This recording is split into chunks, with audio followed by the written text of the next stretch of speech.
Congratulations to those of you who've made it to the very end of what has been a long, rich, and intense 7 days. As you all know, we've had 8 working groups, and it's humanly impossible to be in more than one of them. And so one of the purposes of this final session is to share some of the high points, the takeaways, and the common themes associated with the various working groups. There has been a rapporteur's report written for each of the groups.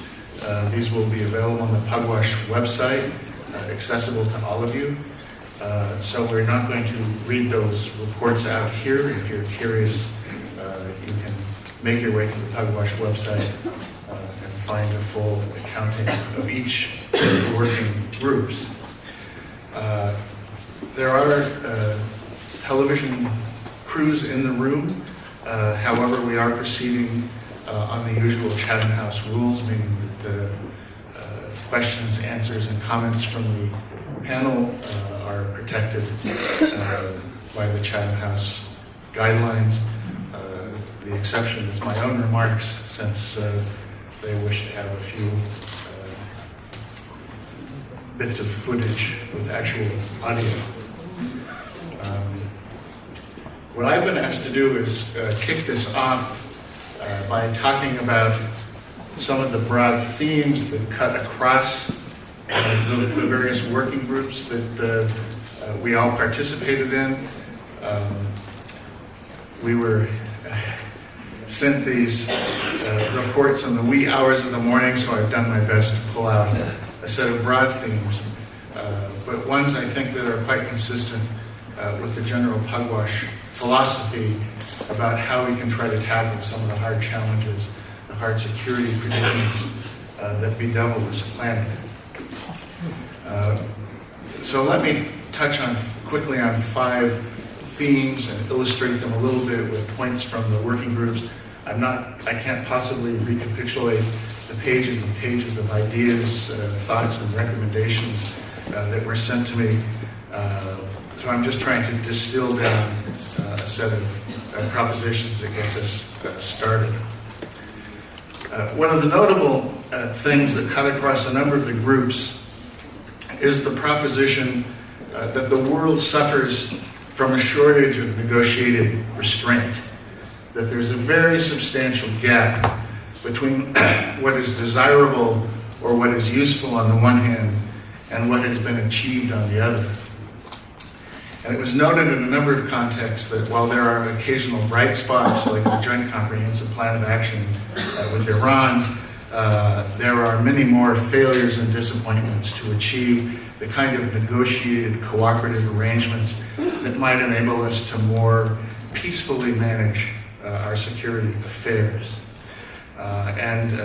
This is a proposition that cut across virtually every single working group, whether it was working group 2 on the nuclear disarmament that called not only for further arms control talks aimed at reductions, but also at efforts aimed at a nuclear weapons convention from the UN. Working group 3 in Europe proposed that we work to preserve and expand the INF Treaty. Working group 4 on the Middle East urged quite strongly that we do what we can to salvage the WMD free zone in the Middle East idea. The working group 5 on South Asia urged the actual implementation of the Lahore Declaration, an agreement between India and Pakistan that calls for an array of confidence-building measures. Working group 6 on East Asia called for the revival of negotiations on the DPRK's nuclear program. Working group 7 on nuclear power called for negotiated restrictions on the management of the fuel cycle. And working group 8 on advanced technologies actually advocated a legally binding negotiated prohibition on lethal autonomous weapons, killer robots as they're sometimes called. So that's just a quick snapshot, but what you can see is that cutting across all of our topics and all of our regions, it is a notion that negotiated restraint would be helpful in the management of each of these issues. A second notable theme that leapt out at me and it's one that was highlighted yesterday afternoon by Dr. Salehi, is the pervasive problem of mistrust. And this was quite evident in the reports of all of the regional groups, whether we're talking about the rift between Russia and the West, and particularly Russia and the United States, whether we're talking about a whole array of schisms in the Middle East, Israel, Palestine, Iran, Saudi Arabia, disharmony among the various stakeholders from the outside of the region project more benign consequences inside the region, whether we're talking about the breakdown in India and Pakistan's dialogue, whether we're talking about the rising frictions and tension in East Asia. In each of these realms, what we see is wide mistrust. The natural conclusion to derive from concerns about mistrust is nearly ubiquitous calls in nearly every one of our settings for confidence-building measures. Might add parenthetically, as far as I'm concerned, Pugwash itself is a confidence-building measure because what we have in this room is quite a remarkable collection of people across a whole array of divides. This leads to a third theme that is really one that gets to the essence of Pugwash, and that is the importance of and the need for dialogue. This came up in a whole array of different contexts. There were calls for regional security arrangements, including in Europe, to build channels of communication. There were calls for gatherings of stakeholders in the Middle East and East Asia and elsewhere to try and harmonize their position, or at least commence the struggle to identify areas of common interest and common ground. And lots of advocacy in our groups and among our colleagues for interaction between communication between what you might call troubled pairs of states, whether it's Japan and China, India and Pakistan, the US and Russia, Iran and Saudi Arabia. There were a lot of contexts in which this seemed as if it might be a useful mechanism. And this, of course, is what Pugwash stands for. We recognize that it's a hard world out there. We recognize that there are difficult and painful conflicts. But the idea is that by working together and interacting with one another, trying to understand one another, that maybe we can narrow the differences. A fourth theme that leapt out at me has to do with the importance of public and elite education. In Working Group 1, for example, on the humanitarian consequences of nuclear weapons, its first recommendation was a call for widely disseminating the information about the consequences of nuclear weapons to the wider public. There were calls in various contexts for research to more fully explore the consequences of various military technologies, including, but not limited to, nuclear, and including taking on board more fully the human cost, the full social dimension of military technologies.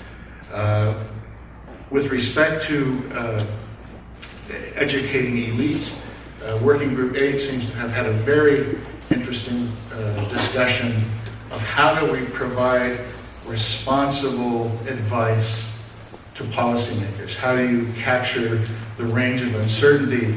How do you underscore the value-laden character of certain kinds of judgments so that our decision makers can make objective assessments?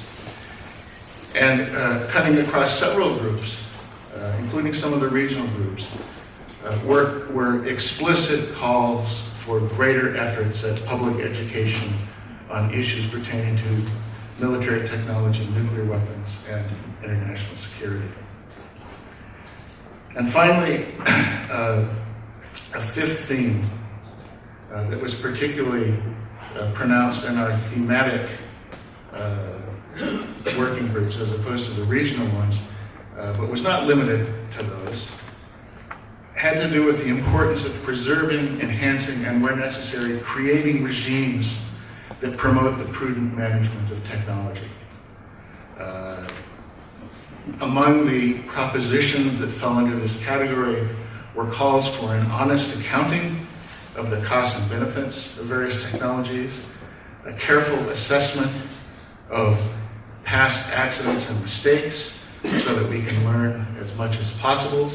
This would include, but not be limited to, Fukushima. This included the proposition that in assessing new technologies and building regimes to control them, that ethical considerations ought to be taken on board, that normative frameworks ought to be within the province of activities that we employ as we adapt to these new technologies.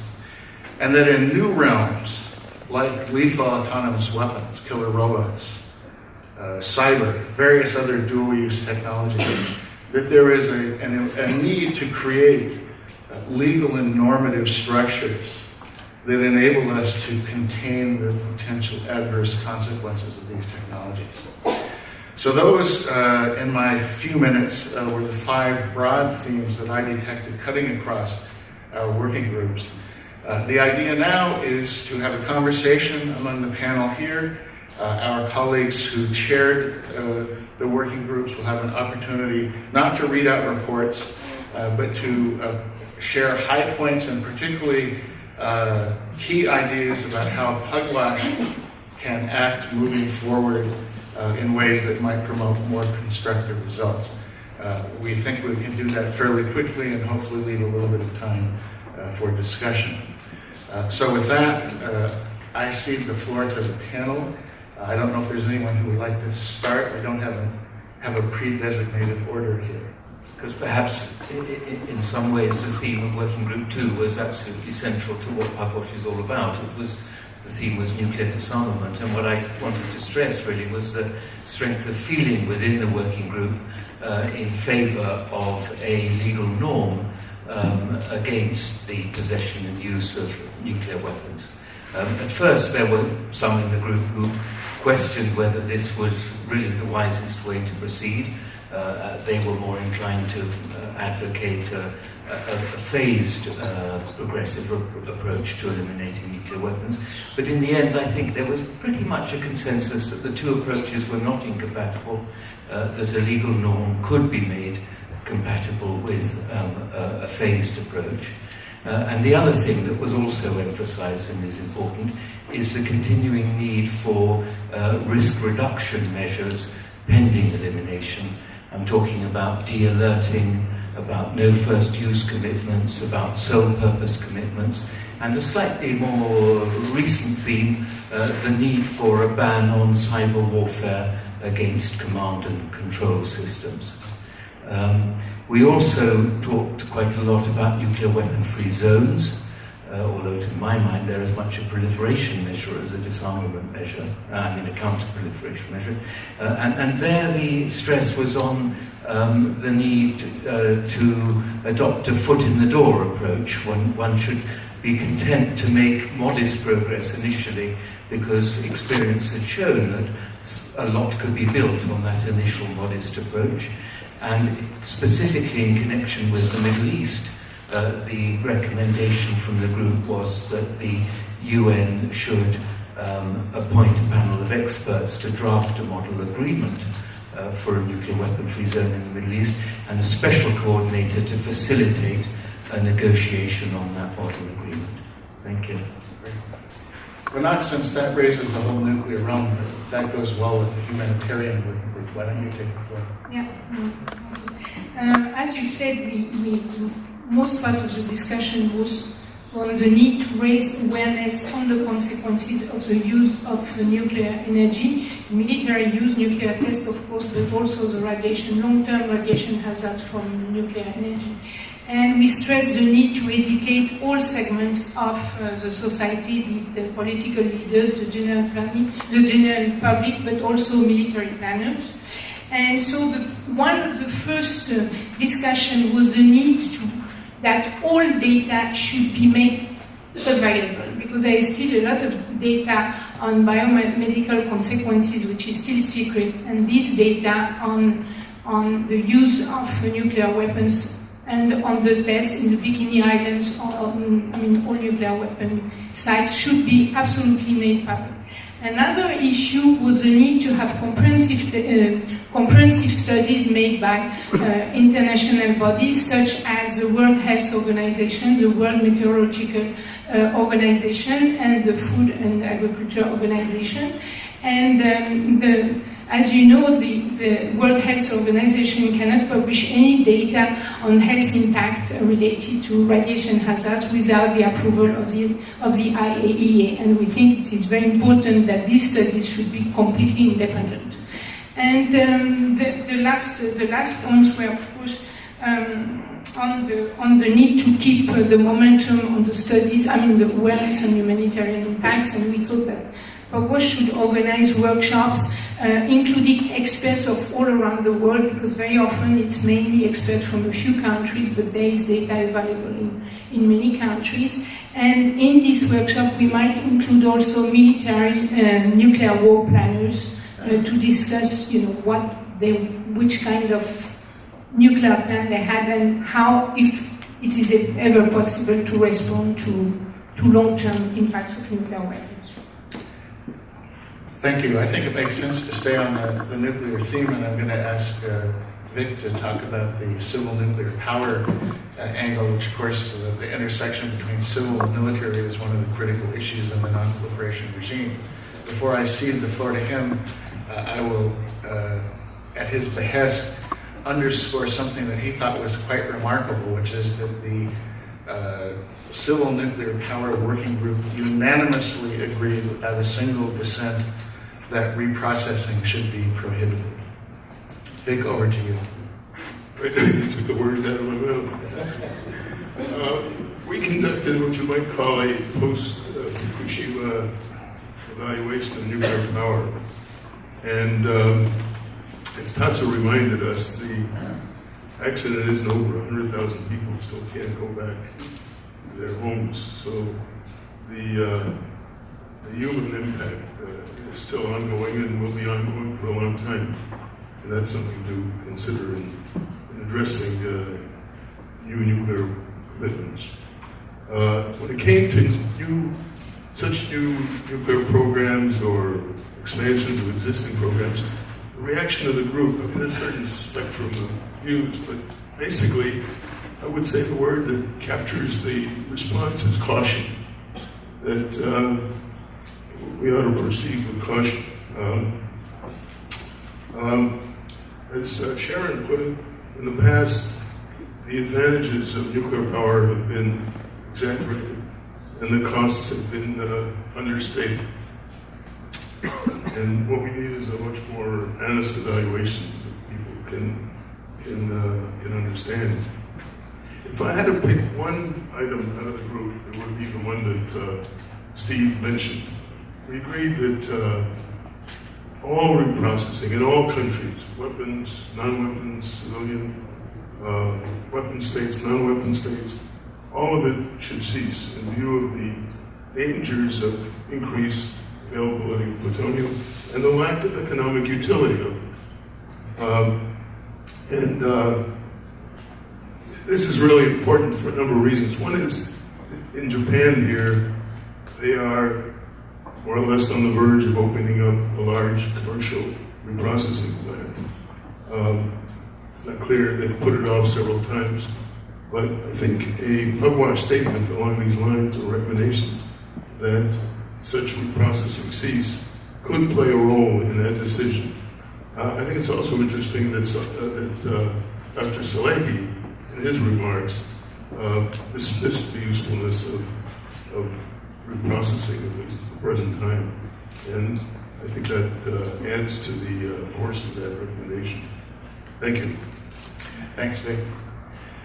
As our field evolves, one of the things that we need to adjust to and take on board in our thinking is the emergence of new technologies. And we had a panel devoted to that in this workshop, in this conference. I preface the report by our colleague Masako by saying that in the United States this is becoming an increasingly prominent subject of discussion in the security studies community. The ability to assassinate people remotely, the ability to surveil people incessantly, the ability to employ robots and other non-human devices taking the human being out of the cockpit, people often say, raises a whole array of both moral and operational issues that I think we're just beginning to grapple with. I very much look forward to hearing what Masako has to say. Thank you very much, Stephen. Our working group recognized that the rapid advancement of technology and its uncontrolled application to weapons has never been so threatening for the human being as it is today. In this context, the role of scientists is critical and decisive, especially at the time of crisis or under uncertainty. So therefore, our working group recommends the following. As Stephen has already mentioned, the most urgent item is the lethal autonomous weapons system, so-called killer robots, with innovative technology and artificial intelligence, which is a serious threat to the human being. Pugwash, we recommend that Pugwash calls upon international governments concerned to create a legal regulatory body or treaty governing and prohibiting the use of these laws. And the working group recommends that the Japanese Pugwash, as is located, as Japan is one of the leading countries in developing robotic technology, takes the initiative to create a study group pursuant to this policy point. And also, we discussed the recommendations, the abuse of advanced and smart technology against non-military targets such as civilians and civilian infrastructure in the form of stealth warfare such as cyber attack is a serious threat to humanity. So therefore, we recommend establishing legal mechanism to uphold humanitarian standards of civilian protection. Therefore, we call for, particularly in this context, we calls for formulating a code of conduct or a peace pledge, as has been adopted by the Japanese academic societies among the international scientific community and associations. The ethical code of conduct needs to be disseminated in the education of science and technology major. Also, we noted that we encourage communication of reliable and scientifically proven information to the public in a transparent manner, particularly at the time of crisis, as it was the case of the Fukushima disaster presented problematic under the war under uncertainty or emerging technologies. And also we recommend policy and decision making must increase their reliance on scientific and technological advice. This is especially important for policies regarding human health, environment, and the use of emerging technologies. For instance, scientific advice was crucial for the conclusions of the IPCC on climate change. Important is interdisciplinary scrutiny, and scientists must be clear on uncertainties in presenting their predictions in order to reach consensus. Mechanisms to implement scientific advice on regional or global issue must be instrumental. And also we noted privatization or monopoly of knowledge in the form of intellectual property rights is a serious challenge. Independent scientific scrutiny of science and technology and transparency must be ensured, and privatization of basic knowledge and strategic technologies for development must be avoided. And the last point that we noted is promoting regional and international scientific cooperation, as was the case in the transformation of Guantanamo Bay into an international science center with the Caribbean, Latin America focus. So therefore, the working group recommends further exploration of this project as well as other measures to facilitate collaboration beyond national boundaries. Thank you very much. Thank you very much, Masako. This is a set of issues I'm sure we'll be pressing on our agenda for years to come. In addition to these four thematic groups, we had four regional groups. I must say, looking at the reports, and particularly having participated in the Middle Eastern group, that it's easy to conclude that we live in a world of woe. There are a lot of problems, a lot of difficulties, and particularly in the Middle East, a lot of heartbreaking tragedies. But we still need to do what we can to try and find our way to better results, and this was the purpose of our various groups. I propose that we just proceed in the order of the groups and the agenda, so Gertz, over to you to talk about Europe. And with apologies to Lee, who ended up in the final slot. Thank you, Steve. We can say in a nutshell, we live in Europe in a situation of a pre-war. So the group noted that the European security environment has changed drastically. All of you know that we have now a much more confrontational mode than 10, 15 years ago, which reminds us very much of the time of the Cold War. And we see clearly elements of the Cold War. Typical highlights here are the erosion of the groundbreaking INF Treaty, CFE Treaty. Very often it is said that Europe has the highest standards and highest culture of arms control, but the whole regimes are eroding, and this is of course a big problem, shifting us in times of unpredictability, of language, of intimidation. The Ukraine annexation is not the reason, it's a symptom of the crisis. The crisis started much earlier. And one of the recommendations is to go back to discuss in an honest way the motives, the interests of the different parties, and the ways out of that kind of stalemate we are actually in. The first very important recommendation is that information sharing on troops, on aircraft movements, this includes, by the way, nuclear weapon capital carriers, must be organized. And, otherwise, this could lead to a spiral to a war. So it is possible that dangerous incidents are happening, and that could really escalate to a warlike situation.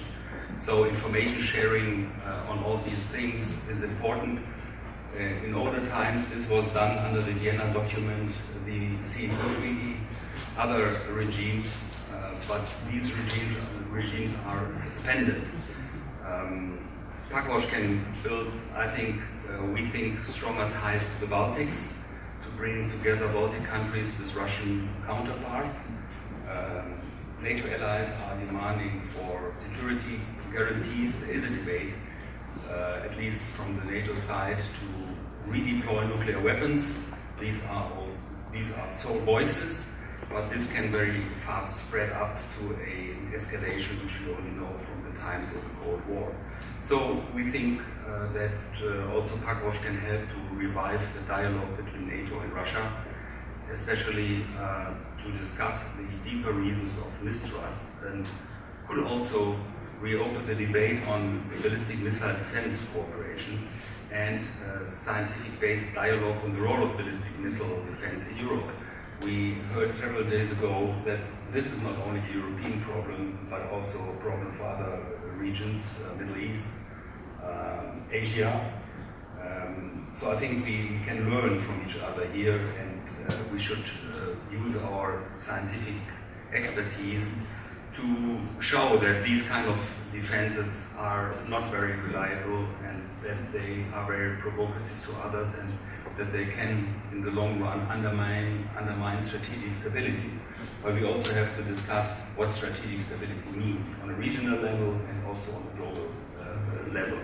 And of course, that all has much implications also for the dialogue between the United States and Russia, which is actually not evolving any longer, although between all parties there is also interest, as we have seen with the Vienna-Iran deal, that cooperation is possible on specific fields, and that should be extended. And Pugwash, with its good ties to the Middle East region, could help to activate channels and to find solutions out of it.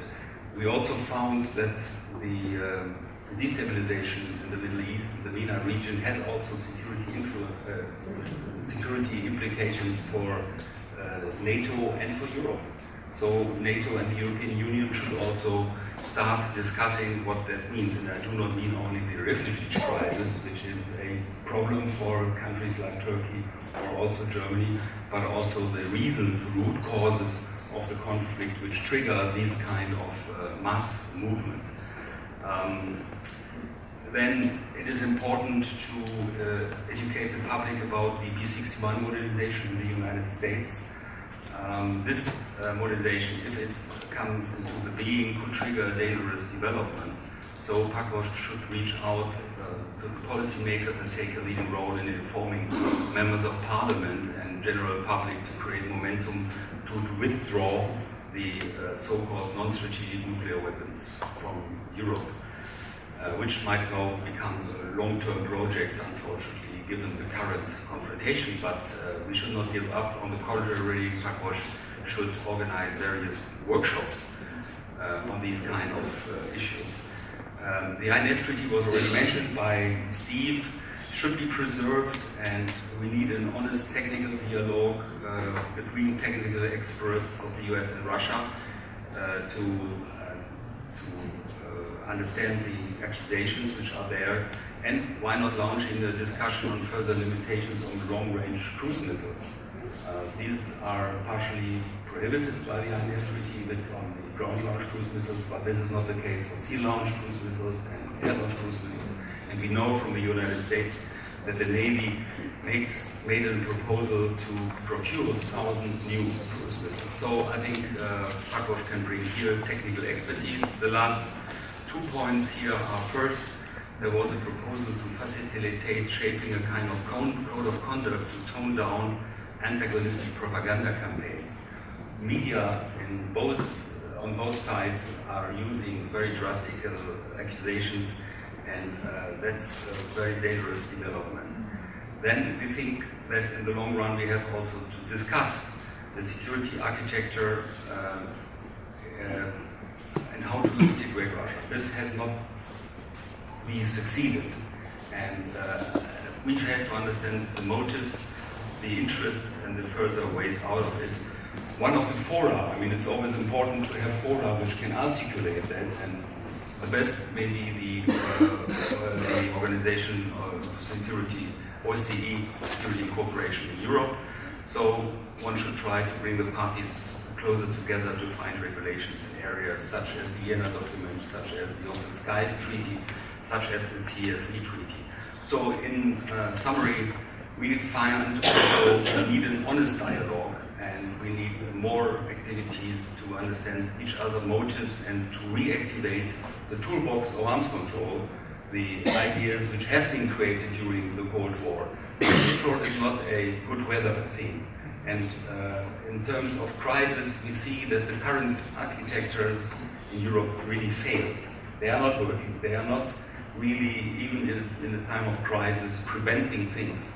And I think we should come back to a very sober and honest dialogue with our Russian partners.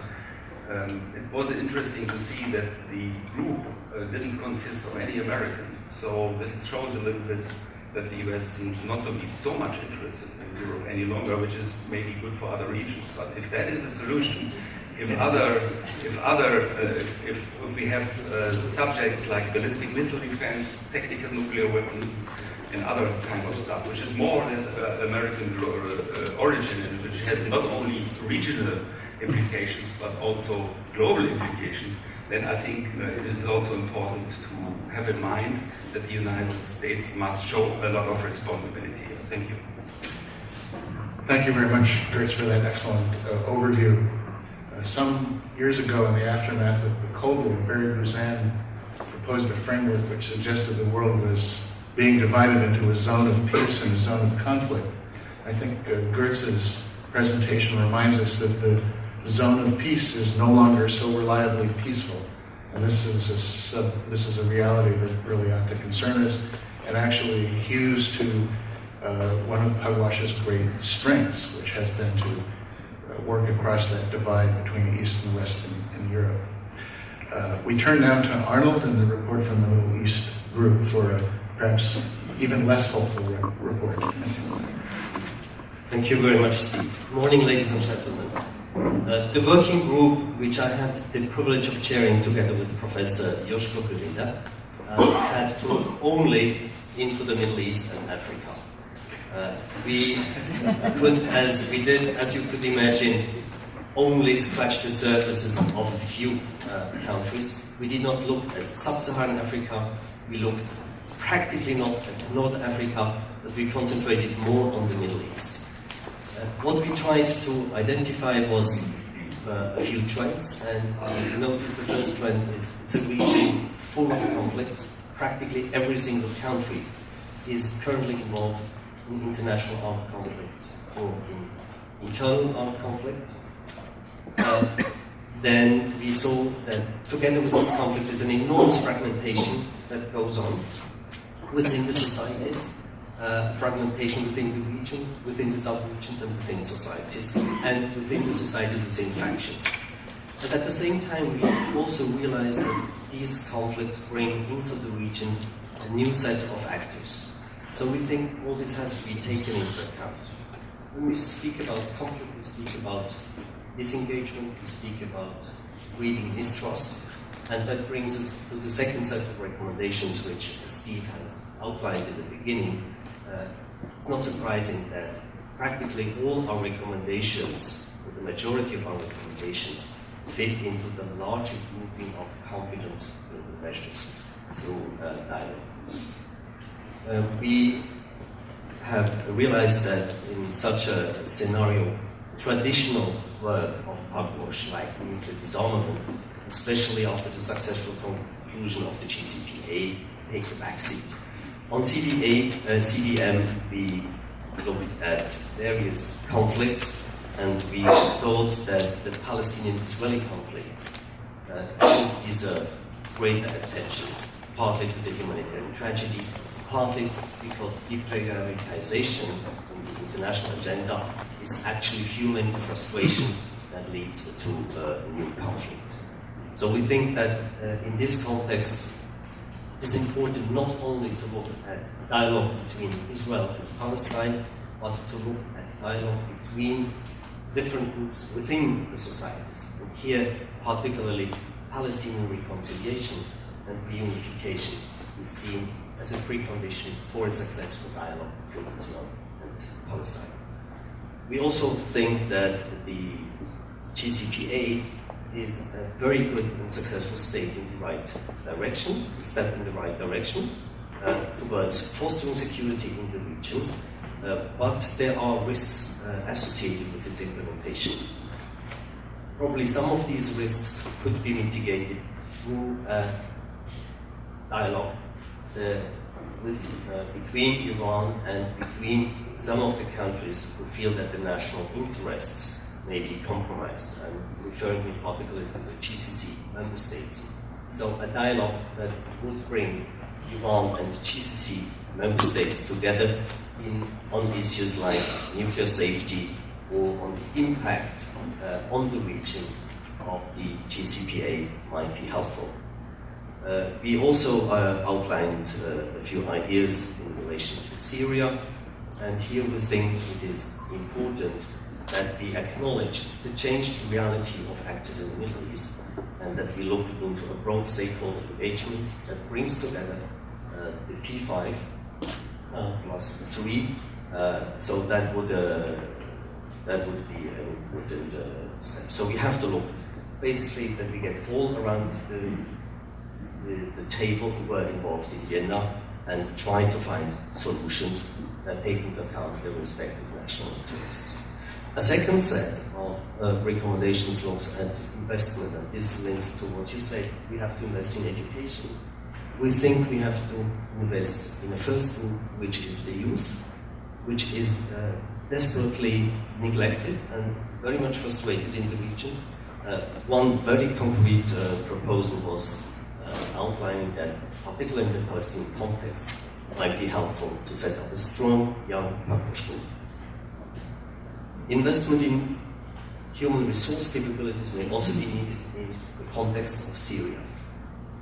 Pugwash, we discussed that before, has been successful because it invested not in ex-officials, but it invested in future officials.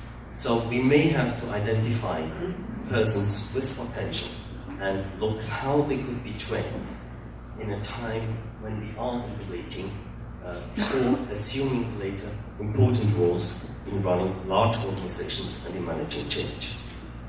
And I'm coming to the end here. In the more traditional business, we looked at Syrian chemical weapons, and we looked at chemical weapons in the MENA region as a whole. Here the conclusion was that greater transparency, enhancing transparency, would be conducive to probably a future establishing of a chemical weapons-free zone in the Middle East, which may be a preliminary step to establishing weapons of mass destruction zone in the Middle East. I think this concludes the recommendations that I wanted to bring to the attention here of the larger audience. I'm confident that my colleagues will supplement these ideas if I'm still original. Thank you. Thank you, Arnold.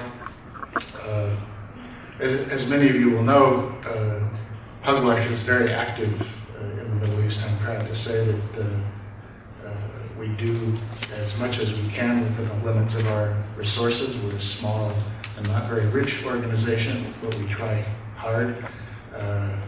With our Secretary General leading the way, no one can accuse us of being a lightweight organization.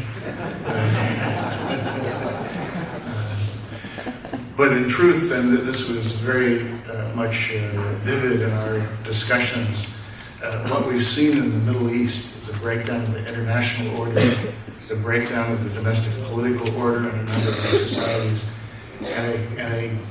and the rise of a dysfunctional social order across much of this region. And the result is a human tragedy unfolding before our eyes of enormous proportions. And I don't see how we can avoid trying to do what we can to put things on a better footing. Now we turn to South Asia.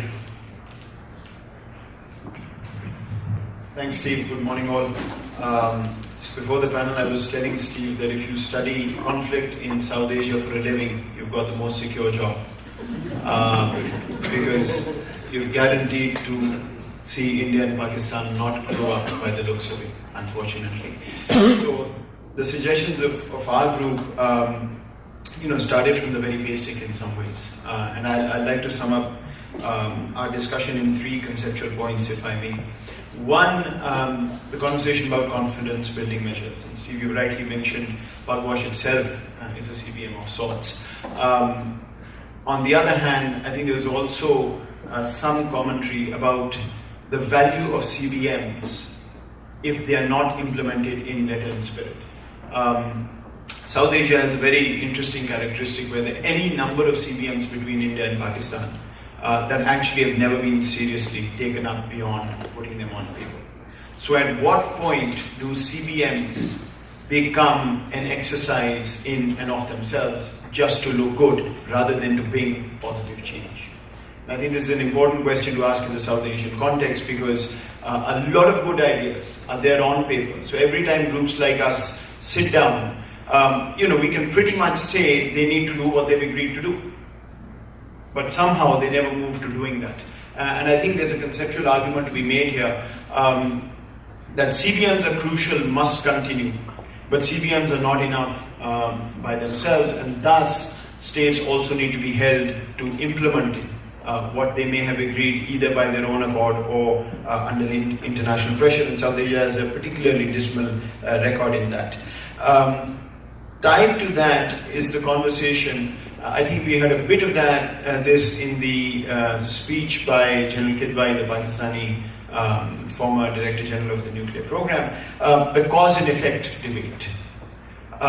What is causing what in terms of these technologies and decisions taken by India and Pakistan which may be destabilizing? So, talking about NFU, talking about tactical nuclear weapons, all of us know it's destabilizing. On the other hand, Paolo rightly mentioned the other day, there is a reality.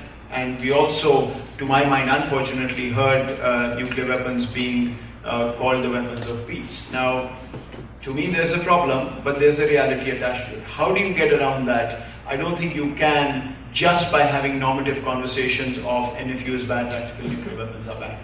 I think you really need to sort of get to the point where the rubber meets the road, so as to say, and figure out why certain decisions are being taken and how you remove those causes to change the effect. And I think South Asia, again, is a very good example where India and Pakistan seem to be repeating the mistakes of the Cold War. And then both sides feeling proud of repeating those mistakes and seeing them as necessary to stabilize the situation. So you've almost got to invert the prism. And I think organizations like Pugwash have a role not only to talk about normatives, but also to talk about the reality and try and sort of, really go after that to change things. Otherwise, quite frankly, in these kind of regions, you get stuck in a rut. And I was hearing Götz talk about Europe being in pre-war. Count your blessings, because South Asia has been in war for such a long time and threatens war all the time. This brought us to our single most important recommendation, which was that India and Pakistan must continue their dialogue, no matter what state of relations there may be between the two, what kind of tensions they may be facing. This is, again, a trend in South Asia. You cut off communication as soon as things get bad, when you need communication the most. And I think there was a consensus, this was one point where there was no disagreement, that dialogue should continue under all conditions. The one other aspect that we touched upon, because again, in South Asia you've got peacetime problems, you've got these technologies coming in, which also make crises much more dangerous. Remember, South Asia is, you're talking of two nuclear powers with contiguous borders where missile flight times are between 5 and 10 minutes. So anybody who thinks that there is a decision matrix where you can sit and decide amidst a crisis without protocols to de-escalate or to control escalation, I think we're fooling ourselves. And so there, we had a very specific recommendation on India and Pakistan coming up with a permanent body with agreed protocols to communicate and cooperate immediately after a potential crisis-triggering event, to ensure that they do not let things get out of control and escalate in a direction that won't be, that neither side has frankly ever experienced, and thus will be in uncharted territory.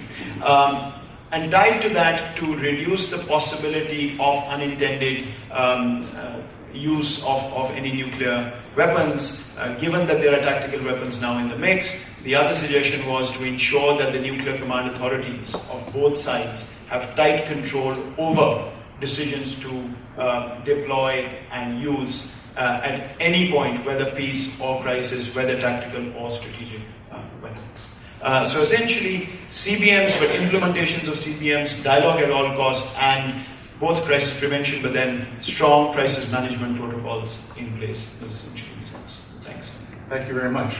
Excellent concrete recommendations. Last but far from least, Lee, please state. Thanks. I think recommendations are easier to read than to listen to, so I would invite you all to read the recommendations of the group rather than repeat them. Instead, I'd like to step back a little and examine what were the unstated assumptions in our group. We don't just live in a world of woe, Steve. We live in a world of uncertainty, and in which what we quote know unquote gets in the way of what we need to learn. And in this group, it seems appropriate to me to suggest the utility of the scientific method for international politics. And I'm not just being airy-fairy here, I assure you. The way to deal with uncertainty is to test the hypothesis that talking to bad guys might just succeed, and not assume that they are doomed to failure, as the foreign minister said so wisely yesterday. Assumptions and certitudes like rising powers are doomed to fight with existing powers. Those are not hypotheses. And I think very often the discourse on security is full of untested assumptions, certitudes, people saying with utter confidence that the North Koreans will never stop making nuclear weapons. Stuff like that. And I think that gets in the way of serious efforts to deal with the problems we have. And I'll just... Thank you very much. Very interesting addition to our conversation.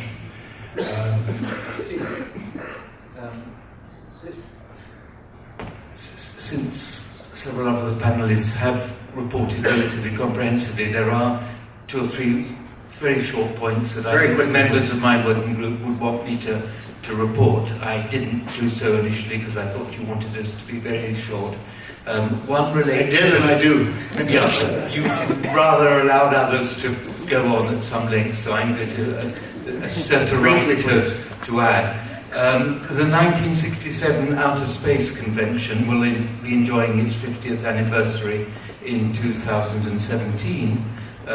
We thought that we should press for this to be the occasion for a first meeting of the parties to that convention, with a view to creating future meetings or providing for future meetings so that we can have a forum to discuss weaponization of outer space. And on nuclear weapon-free zones, we thought that Pugwash should champion single-country zones along the lines of Mongolia, support the RECNA proposal for a zone in Northeast Asia, and encourage consideration of proposals for an Arctic zone. Thank you. Thanks very much. So let me thank very much my colleagues. Those of you who've chaired sessions know that 8 or 9 speakers in a 1-hour session is something not far short of miraculous.